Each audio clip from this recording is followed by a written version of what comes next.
ഓം നമ ശിവായ.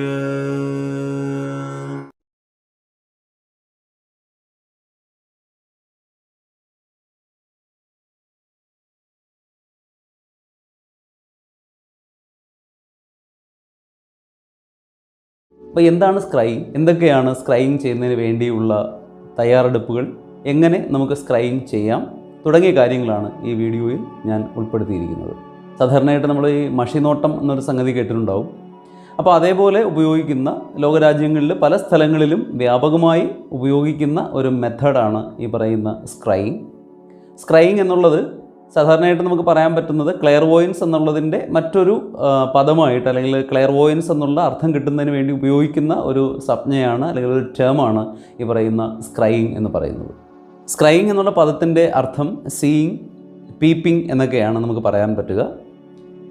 ഒരു മീഡിയത്തിലേക്ക്, ഒരു സ്യൂട്ടബിൾ ആയിട്ടുള്ളൊരു മീഡിയത്തിലേക്ക് നമ്മൾ നോക്കി എന്തെങ്കിലും വളരെ സിഗ്നിഫിക്കൻ്റ് ആയിട്ടുള്ള ഒരു കാര്യത്തിനെ ഡിറ്റക്റ്റ് ചെയ്യുന്നതിന് വേണ്ടിയുള്ള ഒരു സംഗതിയാണ് നമ്മൾ സ്ക്രൈയിങ് എന്തുകൊണ്ട് ഉദ്ദേശിക്കുന്നത്. ഇതിലൂടെ നമുക്ക് ലഭിക്കുന്നത് ചില പർട്ടിക്കുലറായിട്ടുള്ള മെസ്സേജസ് ആണ്, അല്ലെങ്കിൽ സന്ദേശങ്ങളാണ്. അതുപോലെ തന്നെയാണ് വിഷൻസ്, അല്ലെങ്കിൽ കാഴ്ചകൾ നമുക്ക് ലഭിക്കുന്നു എന്ന് പറയുന്നു. ഇതിൻ്റെ ഓബ്ജക്റ്റീവ് അല്ലെങ്കിൽ ലക്ഷ്യങ്ങളെന്ന് പറയുന്നത് നമുക്ക് ധാരാളമായിട്ടുള്ള പേഴ്സണൽ ഗൈഡൻസ് ലഭിക്കുന്നു എന്നാണ്. അതുപോലെ തന്നെ പ്രൊഫസി, നമുക്ക് കാര്യങ്ങൾ, വരാൻ പോകുന്ന കാര്യങ്ങൾ പ്രവചിക്കാനായിട്ട് സാധിക്കുന്നു. അതുപോലെയാണ് റെവലേഷൻ അല്ലെങ്കിൽ ഇൻസ്പിറേഷൻ തുടങ്ങിയ കാര്യങ്ങളെല്ലാം നമുക്ക് ഇതിൽ നിന്ന് ലഭിക്കുന്നു എന്നാണ്. ഇത് നമുക്ക് നോക്കിക്കഴിഞ്ഞാൽ അറിയാൻ പറ്റും, ഇത് വളരെ പ്രോമിനൻ്റ് മീൻസ് ഓഫ് ഡിവിനേഷനാണ്. ഡിവിനേഷൻ എന്ന് പറയുമ്പോൾ സാധാരണയായിട്ട് ഇങ്ങനെയുള്ള എന്താ പറയുക, ഫോർസി അല്ലെങ്കിൽ മുൻകൂട്ടി കാര്യങ്ങൾ കാണുക, ഫോർട്ടൽ എന്ന് പറയുന്നു, അല്ലെങ്കിൽ പ്രവചനം നടത്തുക എന്നൊക്കെ പറയുന്ന, അതായത് അതീന്ദ്രിയവുമായിട്ട് ബന്ധപ്പെട്ട വളരെ പ്രധാനപ്പെട്ട ഒരു വാക്കാണ് ഡിവിനേഷൻ എന്ന് പറയുന്നത്. നമുക്ക് തന്നെ വേണമെങ്കിൽ ഫോർച്യൂൺ ടെല്ലിംഗ് എന്നൊക്കെ വേണമെങ്കിൽ പറയാം.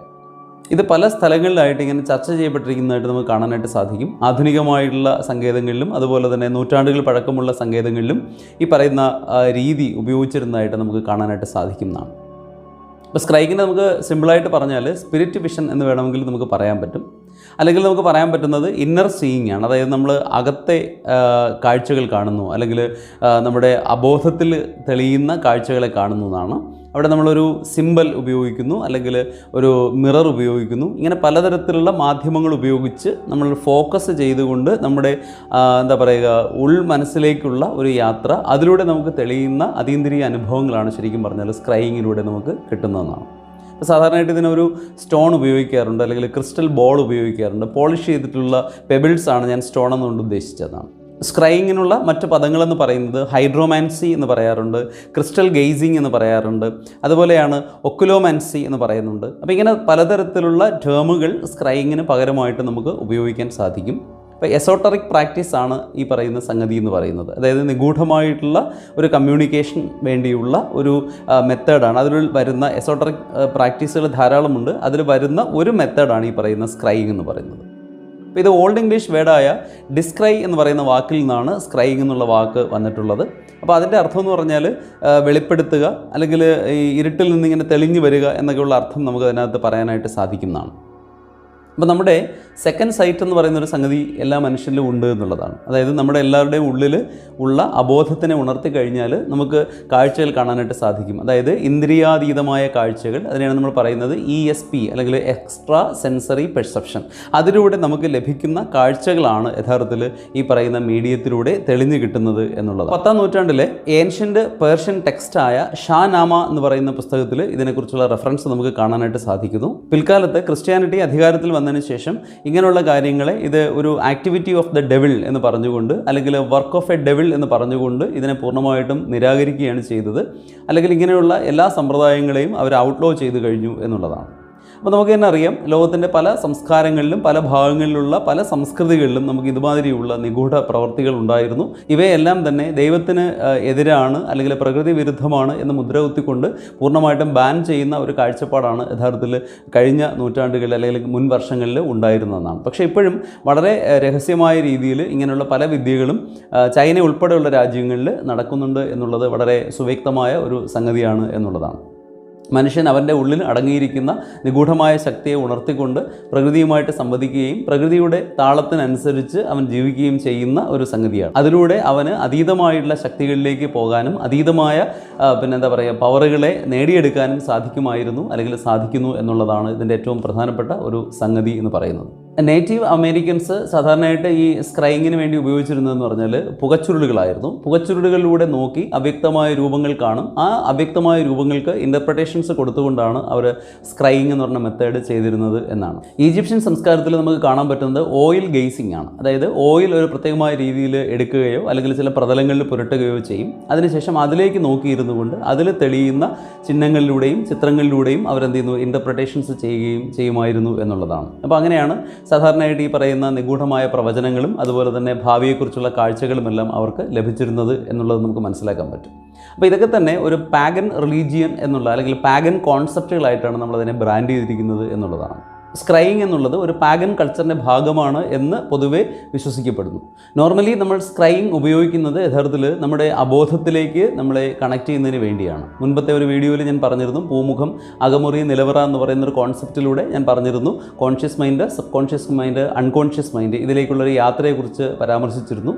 അപ്പോൾ യഥാർത്ഥത്തിൽ ഈ അൺകോൺഷ്യസ് മൈൻഡിലേക്ക് അല്ലെങ്കിൽ നമ്മുടെ ഏറ്റവും അബോധത്തിലേക്ക് നമുക്ക് ഇറങ്ങിച്ചെല്ലാൻ സാധിക്കുമ്പോഴാണ് നമുക്ക് ഈ പറയുന്ന ഇന്ദ്രിയാതീതമായ അനുഭൂതികൾ ഉണ്ടാകുന്നത്, അല്ലെങ്കിൽ അങ്ങനെയുള്ള വിവരങ്ങൾ നമുക്ക് ലഭിക്കുന്നതാണ്. അപ്പോൾ യഥാർത്ഥത്തിൽ നമ്മുടെ ഈ ആത്മാവിൻ്റെ ഇരിപ്പിടം എന്ന് പറയുന്നതാണ് ഈ പറയുന്ന ഈ അൺകോൺഷ്യസ് എന്ന് പറയുന്നത്. അപ്പോൾ നമ്മൾ ആ ഒരു ലെവലിലേക്ക്, ബോധത്തിൽ നിന്ന് സബ് കോൺഷ്യസിലേക്ക്, അതുപോലെ തന്നെ അൺകോൺഷ്യസിലേക്ക് എന്ന് പറഞ്ഞാൽ മുൻപത്തെ വീഡിയോയിൽ നമ്മൾ പറഞ്ഞിരുന്നു, യഥാർത്ഥത്തിൽ നമ്മൾ ഉദ്ദേശിക്കുന്ന അബോധമല്ല, ബോധം കെടലല്ല, യഥാർത്ഥത്തിലുള്ള ബോധത്തിൻ്റെ ഉദയമാണ് അവിടെ സംഭവിക്കുന്നത്.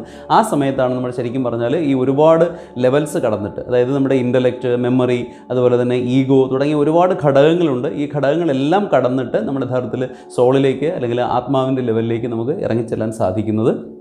അതുകൊണ്ട് തന്നെ സ്ക്രൈയിങ് എന്ന് പറയുന്ന യഥാർത്ഥത്തിൽ it is connected to our unconscious mind എന്ന് പറയാം. നമ്മൾ ഈ അബോധത്തിൻ്റെ മണ്ഡലത്തിലേക്ക് ഇറങ്ങുമ്പോൾ നമുക്ക് സംഭവിക്കുന്നത് ഏറ്റവും മികച്ച രീതിയിലുള്ള ഒരു അണ്ടർസ്റ്റാൻഡിംഗ് ആണ് എന്ന് നമുക്ക് മനസ്സിലാക്കാനായിട്ട് സാധിക്കുന്നതാണ്, അല്ലേ? ഒരു സെൽഫ് അണ്ടർസ്റ്റാൻഡിംഗ് ആണ് നമുക്ക് അവിടെ ലഭിക്കുന്നത്, അല്ലെങ്കിൽ നമുക്ക് പറയാൻ പറ്റും സൈക്കോ അനാലിസിസ് ആണ് അവിടെ നടക്കുന്നതെന്നാണ്. സാധാരണയായിട്ട് സ്ക്രൈയിങ് ചെയ്യുമ്പോഴത്തേക്ക് ഒരു റിഫ്ലക്ഷൻ കിട്ടുന്ന ഒരു സർഫസ് നമുക്ക് അത്യാവശ്യമാണ്. അങ്ങനെയുള്ളൊരു മെത്തേഡാണ് സാധാരണയായിട്ട് സ്ക്രൈയിങ്ങിന് യൂസ് ചെയ്യുന്നതാണ്. അപ്പോൾ അതിനുവേണ്ടി സാധാരണയായിട്ട് നമ്മൾ ഉപയോഗിക്കുന്നത് ക്രിസ്റ്റൽ ബോളുകൾ ഉപയോഗിക്കാറുണ്ട്, അല്ലെങ്കിൽ ഞാൻ പറഞ്ഞതുപോലെ പോളിഷ്ഡ് പെബിൾസ് ഉപയോഗിക്കാറുണ്ട്, അല്ലെങ്കിൽ ചില പർട്ടിക്കുലറായുള്ള മിറേഴ്സ് ഉപയോഗിക്കാറുണ്ട്. അല്ലെന്നുണ്ടെങ്കിൽ നമുക്ക് ഉപയോഗിക്കാൻ പറ്റുന്നത് ജലം ഉപയോഗിക്കാൻ പറ്റും. വളരെ നാച്ചുറലായിട്ടുള്ള, സാധാരണയായിട്ട് പറയുന്നത് മഴവെള്ളം തന്നെ നമ്മൾ ശേഖരിച്ച് വെച്ചിട്ട് നമുക്ക് അതിനകത്ത് ഉപയോഗിക്കാൻ സാധിക്കുമെന്ന് പറയുന്നുണ്ട്. അപ്പോൾ സാധാരണ ഉപയോഗിക്കുന്ന 9 തരത്തിലുള്ള സ്ക്രൈയിങ് മെത്തേഡ്സ് ആണ് ഞാനിവിടെ പറഞ്ഞു പോകാനായിട്ട് ഉദ്ദേശിക്കുന്നതെന്നാണ്. അപ്പോൾ ഇതിൻ്റെ റെഫറൻസ് എല്ലാം തന്നെ ഇൻ്റർനെറ്റിൽ അവൈലബിൾ ആണ്. പറഞ്ഞ 9 മെത്തേഡുകളിൽ ഒന്നാമത്തെ മെത്തേഡ് എന്ന് പറഞ്ഞാൽ വാക്സ് ഉപയോഗിച്ചുള്ള മെത്തേഡാണ്, അല്ലെങ്കിൽ മെഴുകുതിരി അല്ലെങ്കിൽ മെഴുക് ഉപയോഗിച്ചുള്ള മെത്തേഡാണ്. ഇവിടെ വാക്സ് എടുത്തിട്ട് നമ്മൾ ഉരുക്കി ഇങ്ങനെ ചെറിയ രീതിയിൽ ഇങ്ങനെ മുകളിൽ നിന്ന് ഇങ്ങനെ ഉരുക്കി താഴെ വെള്ളത്തിലേക്ക്, ഒരു എടുത്തു വെച്ചിരിക്കുന്ന ബൗളിലെ ഒരു വെള്ളത്തിലേക്ക് ഒഴിക്കുക.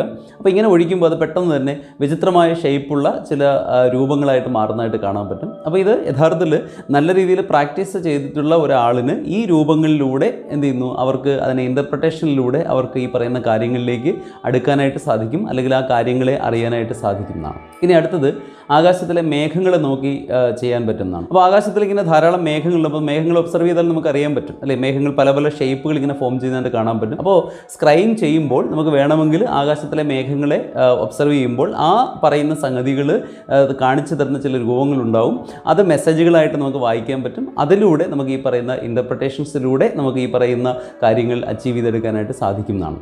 അടുത്തത് സ്ക്രൈയിങ്ങിലെ ഏറ്റവും പോപ്പുലറായിട്ടുള്ള മെത്തേഡ് എന്ന് പറയുന്നത് മിറർ ഉപയോഗിച്ചുള്ള മെത്തേഡാണ്. മിറർ ഉപയോഗിച്ച് ചെയ്യുന്ന മെത്തേഡുകളാണ് സാധാരണയായിട്ട് നമ്മൾ എല്ലായിടത്തും കാണുന്നത്. മിറർ ഉപയോഗിച്ചുള്ള ഈ സ്ക്രൈയിങ്ങിനെ നമ്മൾ വിളിക്കുന്ന പേര് കാലോപ്ട്രോമൻസി എന്നാണ് വിളിക്കുന്നത് എന്നാണ്.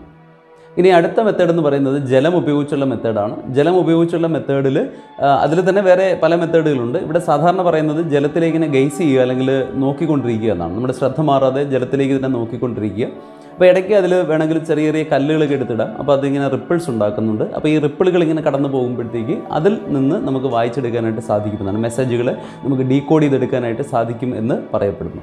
ഇനി അടുത്തത് ഓയിൽ ഉപയോഗിച്ചുള്ള മെത്തേഡാണ്. ഓയിൽ എന്ന് പറഞ്ഞാൽ ഒന്നുകിൽ ഒരു പാത്രത്തിൽ ഒഴിച്ചു വെച്ചിട്ട് അതിലേക്ക് നമുക്ക് ഈ പറഞ്ഞതുപോലെ നമുക്ക് ഒബ്സർവ് ചെയ്യാം. അതല്ലെങ്കിൽ ഒരു പ്ലെയിൻ പ്രതലത്തിൽ അതിനെ തേച്ച് പിടിപ്പിച്ചിട്ട് നമുക്ക് അതിൽ കിട്ടുന്ന റിഫ്ലക്ഷനിലൂടെ മനസ്സിലാക്കാൻ സാധിക്കും. അല്ലെങ്കിൽ ഏതെങ്കിലും കപ്പോ അങ്ങനെയുള്ള ഏതെങ്കിലും സാധനത്തിൽ നമ്മൾ നന്നായിട്ട് ഓയിൽ അനോയിൻറ്റ് ചെയ്തതിന് ശേഷം നമുക്ക് അതിനകത്ത് കിട്ടുന്ന ഈ പറഞ്ഞ ഷാഡോ റിഫ്ലക്ഷൻസിലൂടെ നമുക്ക് റീഡ് ചെയ്യാനായിട്ട് സാധിക്കുമെന്ന് പറയുന്നു.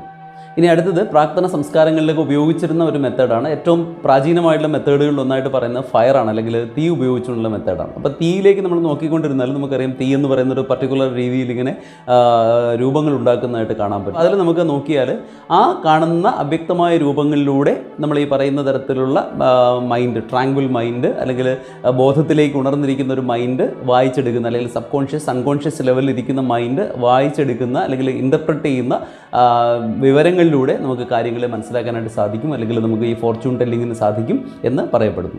ഇനി അടുത്തത് പുകച്ചുരുളുകളാണ്. അതായത് അഗ്നി ഇങ്ങനെ ജ്വലിക്കുമ്പോൾ അല്ലെങ്കിൽ മറ്റു ഏതെങ്കിലും തരത്തിലുള്ള സോഴ്സിൽ നിന്ന് തീ ഉണ്ടായിട്ട് അതിൽ നിന്ന് ഇങ്ങനെ പുക ഉണ്ടായി വരാറുണ്ട്, അല്ലെങ്കിൽ കർപ്പൂരമൊക്കെ കത്തിക്കുമ്പോഴേക്കും ഉണ്ടാകുന്ന പുക ഉണ്ടാകാറുണ്ട്. അപ്പോൾ ഈ പുകച്ചുരുളുകൾ ഇങ്ങനെ നോക്കിക്കൊണ്ടിരിക്കുമ്പോൾ, അല്ലെങ്കിൽ നമ്മൾ ഈ അഗർബത്തി കത്തിച്ച് ധാരാളമായിട്ട് ഇങ്ങനെ പുക വരുമ്പോൾ അത് ചില പ്രത്യേകമായ എതറിയൽ ഫോംസ് അല്ലെങ്കിൽ ഇമേജസ് ക്രിയേറ്റ് ചെയ്യുന്നത് കാണാൻ പറ്റും. അപ്പോൾ അതിൽ നിന്ന് നമുക്ക് ആദ്യം കിട്ടുന്ന റിസൾട്ടുകളൊന്നും തന്നെ ശരിയാവണമെന്നില്ല. അപ്പോൾ നമ്മൾ എത്രത്തോളം സൂക്ഷ്മമായിട്ട് നമ്മൾ ഇതിലേക്ക് ഇറങ്ങി പോകുന്നു അപ്പോഴാണ് നമുക്ക് കറക്റ്റായുള്ള ഒബ്സർവേഷൻസ് കിട്ടുന്നതെന്നാണ്. അപ്പോൾ ഈ കിട്ടുന്ന ഇമേജസിനെ ഇൻ്റർപ്രറ്റ് ചെയ്തുകൊണ്ട് നമുക്ക് എന്ത് ചെയ്യാൻ പറ്റും, കാര്യങ്ങളെ വ്യാഖ്യാനിച്ചെടുക്കാനായിട്ട് അല്ലെങ്കിൽ കാര്യങ്ങളെ മനസ്സിലാക്കിയെടുക്കാനായിട്ട് സാധിക്കുമെന്നാണ്. ഇനി അടുത്ത ക്രിസ്റ്റൽ ഉപയോഗിച്ചുള്ള സംഗതിയാണ്. പല ആളുകളും കണ്ടിട്ടുണ്ടാവും ഇങ്ങനെയുള്ള സൂത്ത് സേയേഴ്സും മറ്റുള്ള ആൾക്കാരൊക്കെ ഒരു പർട്ടിക്കുലർ ക്രിസ്റ്റൽ ഇങ്ങനെ നോക്കിക്കൊണ്ട് ഇങ്ങനെ വിഷൻസ് കിട്ടുന്നതായിട്ട് പറയപ്പെടാറുണ്ട്. അപ്പോൾ അതിൽ നോക്കുമ്പോഴത്തേക്ക് അത് ഏറ്റവും എഫക്റ്റീവ് ആയിട്ടുള്ള മെത്തേഡാണെന്ന് പറയുന്നു. ഏറ്റവും കൂടുതൽ യൂസ് ചെയ്യപ്പെടുന്ന ഒരു മെത്തേഡുമാണ് ഈ പറയുന്ന ക്രിസ്റ്റൽ. അപ്പോൾ ഇവിടെ ക്രിസ്റ്റൽസിനെ ഇവിടെ നോക്കി നമുക്ക് എന്ത് ചെയ്യുന്നു, തെളിയുന്ന ചിത്രങ്ങളിലൂടെ നമുക്ക് ഇൻ്റർപ്രറ്റ് ചെയ്തെടുക്കാനായിട്ട് സാധിക്കുമെന്ന് പറയുന്നു. ക്രിസ്റ്റലിൽ തെളിയുന്ന ഈ രൂപങ്ങളിലൂടെ നമുക്ക് ഈ പറയുന്ന ഫോർച്യൂൺ ടെല്ലിംഗ് നടക്കും, അല്ലെങ്കിൽ കാര്യങ്ങളെ നമുക്ക് വ്യാഖ്യാനിച്ച് മനസ്സിലാക്കിയെടുക്കാൻ സാധിക്കുമെന്നും പറയപ്പെടുന്നു. അടുത്തത് വളരെ അസാധാരണമായൊരു മെത്തേഡാണ്, കണ്ണുകൾ ഉപയോഗിച്ചാണെന്നാണ്. അതായത് നമ്മുടെ മുമ്പ് ഇരിക്കുന്ന ആളിൻ്റെ കണ്ണുകളിലേക്ക് നോക്കിയിട്ട് ആ കണ്ണുകളുടെ ആഴങ്ങളിലേക്ക് ഇറങ്ങി ചെന്നതിന് ശേഷം നമുക്ക് എന്ത് ചെയ്യുന്നു, കാര്യങ്ങളെ മനസ്സിലാക്കിയെടുക്കാനുള്ള ഒരു സിദ്ധി എന്ന് പറയുന്നതാണ്. പക്ഷേ ഇത് അത്ര സാധാരണമായിട്ട് ഉപയോഗിക്കുന്ന ഒരു മെത്തേഡല്ല. കാരണം നമ്മുടെ അടുത്തിരിക്കുന്ന ആളും അതനുസരിച്ച് നമ്മളുമായിട്ട് കോപ്പറേറ്റ് ചെയ്താൽ മാത്രമേ നമുക്കിത് പോസിബിളായിട്ട് ചെയ്യാനായിട്ട് സാധിക്കുകയുള്ളൂ. എങ്കിലും ഇത് വൺ ഓഫ് ദ മെത്തേഡ്സ് ആയിട്ട് യൂസ് ചെയ്യുന്നു എന്നുള്ളതാണ്. ജലം ഉപയോഗിച്ച് നമുക്ക് വീട്ടിൽ പ്രാക്ടീസ് ചെയ്യാൻ പറ്റുന്ന ഒരു സ്ക്രൈയിങ് മെത്തേഡാണ് ഞാനിവിടെ വിശദീകരിക്കാനായിട്ട് പോകുന്നതെന്നാണ്. ഇതിന് വേണ്ട സാധനങ്ങളെന്ന് പറയുന്നത് ഒരു ബൗള് വേണം. അത് പ്രിഫറബിളി ബ്ലാക്ക് ആയിരുന്നാൽ ബെറ്റർ ആയിരിക്കും. ഇനി അതിലേക്ക് നമ്മൾ എടുക്കുന്ന ജലം, ശുദ്ധജലം, ഏറ്റവും നല്ലത് മഴ പെയ്യുമ്പോൾ മഴയുടെ വെള്ളം എടുക്കുന്നതാണ് ഏറ്റവും നാച്ചുറലായിട്ടുള്ള വെള്ളം, അല്ലെങ്കിൽ നാച്ചുറലായിട്ടുള്ള ഏതെങ്കിലും പോണ്ടിൽ നിന്നൊക്കെ എടുക്കുന്ന വെള്ളം, അല്ലെങ്കിൽ കിണറിലെ വെള്ളമൊക്കെയാണ് ഏറ്റവും അഭികാമ്യം എന്ന് പറയുന്നത്. പിന്നെ വേണ്ടത് ഒരു ക്രിസ്റ്റലാണ്. ഏതെങ്കിലും തരത്തിലുള്ള ഷേപ്പിലുള്ള ചെറിയൊരു ക്രിസ്റ്റൽ ആകാം. ഇനി അടുത്ത വേണ്ടത് രണ്ട് മെഴുകുതിരികൾ, അല്ലെന്നുണ്ടെങ്കിൽ 2 വിളക്കുകൾ ആയാലും മതി, കുഴപ്പമില്ല. നെയ് വിളക്കോ അങ്ങനെയുള്ള എന്തെങ്കിലും വിളക്കുകളായാലും മതി. പിന്നെ നമുക്ക് വേണ്ടത് കുറച്ച് ഇരുട്ട് വേണം എന്നാണ്. അപ്പോൾ ഇരുണ്ട ഒരു മുറിയിൽ, ഇരുണ്ട ഒരു പശ്ചാത്തലത്തിൽ മാത്രമാണ് ഈ വിളക്ക് കൂടുതലായിട്ട്. അപ്പോൾ കാരണം ഈ ഇങ്ങനെയുള്ള പ്രകാശമൊക്കെ എന്ന് പറഞ്ഞാൽ യഥാർത്ഥത്തിൽ നമ്മുടെ കോൺസെൻട്രേഷനെ കൂടുതലായിട്ട് ഫോക്കസ് ചെയ്യുന്നതിന് വേണ്ടിയാണ്. ഒരുപാട് ലൈറ്റുള്ളൊരു മുറിയിലിരിക്കുമ്പോൾ നമുക്കറിയാം നമ്മൾ പല കാര്യങ്ങളിലേക്ക് ഡിസ്ട്രാക്ഷൻസ് വരും. അപ്പോൾ ഇത് മൈൻഡിനെ കൂടുതൽ ഫോക്കസ് ചെയ്യാൻ വേണ്ടിയാണ് നമ്മൾ ഇത് ഉപയോഗിക്കുന്നതെന്നാണ്. ഇനി അടുത്ത് വേണ്ടത് നമ്മൾ എന്തെങ്കിലും തരത്തിലുള്ള മണമുണ്ടാക്കുന്ന എന്തെങ്കിലും ഈ പറയുന്ന അഗർബത്തിയോ അല്ലെങ്കിൽ അങ്ങനെയുള്ള എന്തെങ്കിലും സംഗതികളാണ് വേണ്ടത്. ചില പ്രത്യേകമായ ഹേർബുകളൊക്കെ നമ്മൾ ഉപയോഗിക്കാറുണ്ട്, പച്ചിലകളോ അല്ലെങ്കിൽ അതിൻ്റെയൊക്കെ ഉണക്ക കമ്പുകളൊക്കെ ഉപയോഗിക്കാറുണ്ട്. അത് സാധാരണയായിട്ട് ഇങ്ങനെ തീ പിടിപ്പിച്ചിട്ട് അതിനെ നമ്മൾ അണയ്ക്കുമ്പോൾ അതിൻ്റെ പുക വരും. ആ പുക വെച്ചിട്ട് നമുക്ക് അവിടെ ക്ലെൻസ് ചെയ്യാൻ വേണ്ടിയാണ്, ആ ഏരിയ കുറച്ചുകൂടെ ഒന്ന് ക്ലീൻ എടുക്കാൻ വേണ്ടിയാണ്. കാരണം അവിടെയുള്ള നിഷേധ ഊർജ്ജങ്ങളെയൊക്കെ മാറ്റിക്കളയുന്നതിന് വേണ്ടിയാണ് നമ്മളിത് ഉപയോഗിക്കുന്നതാണ്. അപ്പോൾ ഇത്രയും കാര്യങ്ങളാണ് നമുക്ക് ഈ പറയുന്ന വാട്ടർ സ്ക്രൈയിങ്ങിന് വേണ്ടത് എന്നാണ്. നമ്മളിത് ചെയ്യുന്നത് ഞാൻ പറഞ്ഞല്ലോ, ഇപ്പോൾ ഈ വീഡിയോ കേട്ട ഉടനെ അല്ലെങ്കിൽ പിന്നെ ഇൻ്റർനെറ്റിൽ ഇതിനെക്കുറിച്ചുള്ള ഡീറ്റെയിൽസ് കിട്ടിയ ഉടനെ നമ്മൾ ചാടിപ്പുറപ്പെടുകയല്ല ചെയ്യേണ്ടത്. നമ്മൾ പകരം ചെയ്യേണ്ടതെന്ന് വെച്ച് കഴിഞ്ഞാൽ നമ്മൾ ഇടയ്ക്കിടയ്ക്ക് നമ്മുടെ ഈ പറഞ്ഞ മെഡിറ്റേഷൻ അങ്ങനെയുള്ള കാര്യങ്ങൾ നമ്മൾ പ്രാക്ടീസ് ചെയ്യുക. നമ്മൾ സാധാരണ വലിയ മെത്തേഡുകൾ അറിഞ്ഞുകൂടായെങ്കിൽ നമ്മൾ വെറുതെ കണ്ണടച്ച് കുറേ നേരം ശാന്തമായിട്ടിരിക്കുക. അപ്പോൾ ഇരിക്കുന്ന സമയത്ത് നമ്മൾ ഭൂമിയുമായിട്ട് ഡയറക്റ്റ് ടച്ച് ചെയ്യാതിരിക്കാൻ മാത്രം ശ്രദ്ധിക്കുക. എന്തെങ്കിലും ഒരു ഷീറ്റിലോ എന്തെങ്കിലും ഇരിക്കുന്നതാണ് ഏറ്റവും അഭികാമ്യം. ഇതിനൊക്കെ വേണ്ടി നമ്മൾ ഏറ്റവും ഒരു പർട്ടിക്കുലർ നിങ്ങളുടെ വീട്ടിൽ പൂജാമുറിയോ അങ്ങനെ പ്രാർത്ഥിക്കുന്ന ഹാളോ അങ്ങനെ എന്തെങ്കിലും ഉണ്ടെങ്കിൽ അവിടെ ചെയ്യുന്നതായിരിക്കും കുറച്ചുകൂടി നല്ലത്. കാരണം അത് സ്ഥിരമായിട്ട് ചെയ്യുമ്പോൾ അവിടെ ഒരു എനർജി അവിടെ ക്രിയേറ്റ് ചെയ്യപ്പെടുന്നു എന്ന് പറയുന്നു. അപ്പോൾ ഇവിടെ ഒരു ബൗളിൽ വെള്ളം എടുക്കുക. ആ വെള്ളം നമ്മൾ ഈ പറഞ്ഞതുപോലെ ഒരു ടേബിളിൽ വെക്കുക. എന്നിട്ട് നമ്മൾ ഈ വെള്ളം കുറച്ച് നിശ്ചലമായിരിക്കുന്ന വെള്ളത്തിലേക്ക് നമ്മൾ ആ പതുക്കെ ഇതിനെ വെക്കുക എന്നാണ്. ആ ക്രിസ്റ്റലിനെ വെക്കുക എന്നാണ്. അപ്പോൾ സാധാരണയായിട്ട് ഇതിൻ്റെ സെൻറ്ററിൽ തന്നെ ആയിരിക്കും ആ ക്രിസ്റ്റൽ ഇരിക്കുക. അപ്പോൾ കുറച്ച് കഴിയുമ്പോൾ വെള്ളം അങ്ങ് നിശ്ചലമാകുന്നു, ക്രിസ്റ്റലും അവിടെ തന്നെ ഇരിക്കുന്നു.